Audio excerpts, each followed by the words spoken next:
Hi everybody, it's Undead Oracle. For the past week or so, I've been live streaming some videos of the games I've been playing recently, and I thought, let me make a video that shows my more creative and artistic side. So the project I have today is a Mermaid Pusheen hand-painted soap dispenser for my bathroom. And I'm going to try and walk you through some of the steps that I took in hopes that this is easy enough for you to follow so you could try this on your own. The first thing I did was took a piece of paper and freehanded the image I wanted onto it. Now, freehanding takes time, it takes patience. So there's no shame in just going online, finding a picture that you like, taking a piece of tracing paper, or I used white tissue paper, and tracing the image onto the tissue paper. Then you cut it to size, take some regular Scotch tape, and tape the tracing paper onto the object that you are going to be painting.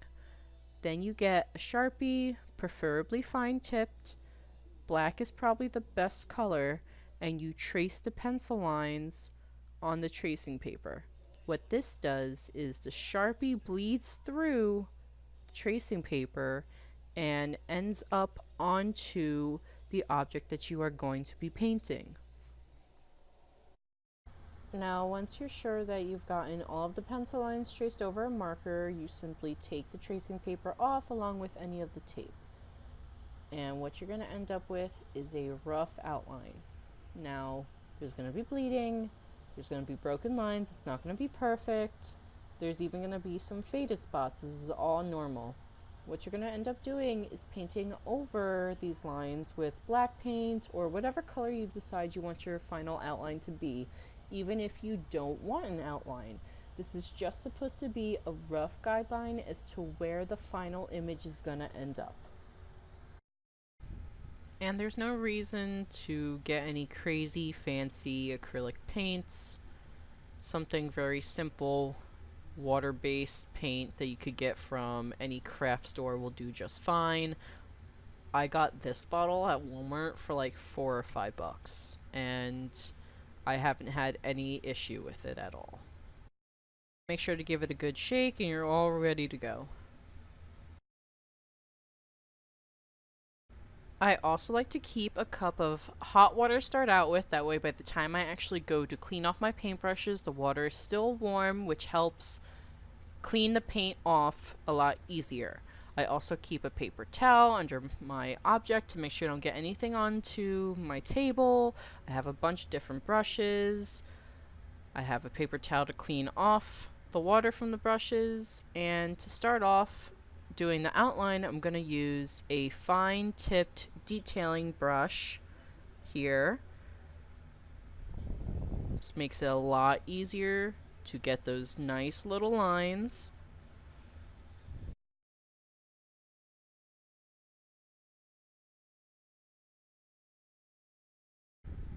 And now it's time to start doing the outline. Now, the easiest way that I found to do this is to dip the very tip of the brush into the paint and just do very light, gliding lines. No need to try and put any pressure on it, just very light little lines. I feel give you the most accuracy so that there's not too much to try and fix later on.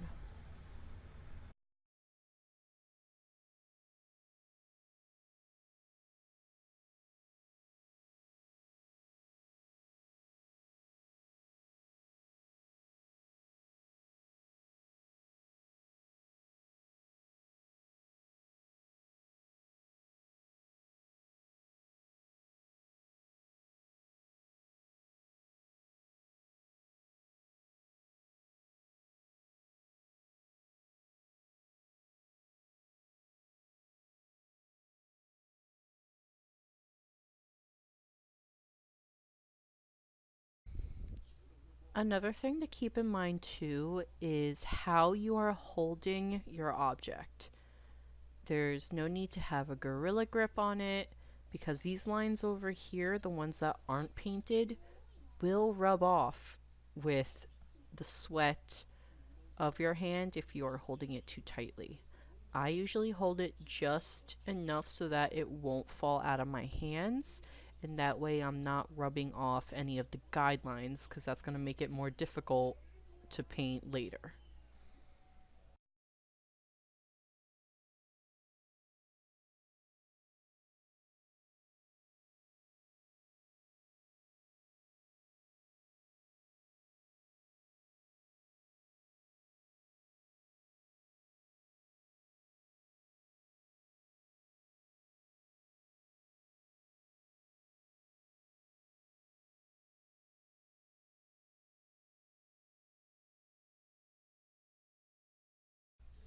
Another thing that I have found helpful is to extend my pinky out and use it as like a rest on the object. That way, my dominant hand is not rubbing against any of the paint that I have already put on to my object. I find this a lot easier and more stable to get those lines that are very close to the side that I'm painting on without risking smudging any of the paint that I have already applied.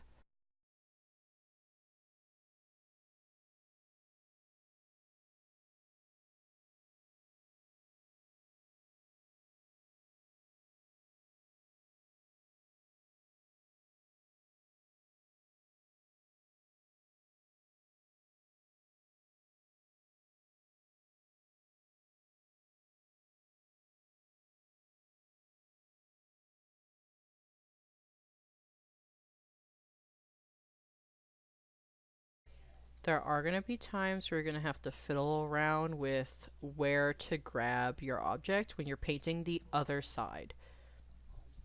It takes me a few minutes sometimes to play around with how I'm going to hold something, just so I can get a good angle and have good accuracy on how I'm painting the lines, and also looking on the other side for a good spot to rest my pinky where I'm still stable but not over stretching and causing any crooked or miss strokes.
Another tip is to also have your original image close by so you can look back on it for reference. Because on an object that's round like this one, the bottom didn't quite line up properly, and I kind of had to look back at my original picture and free paint the lines. So, keeping that close by is definitely a good idea.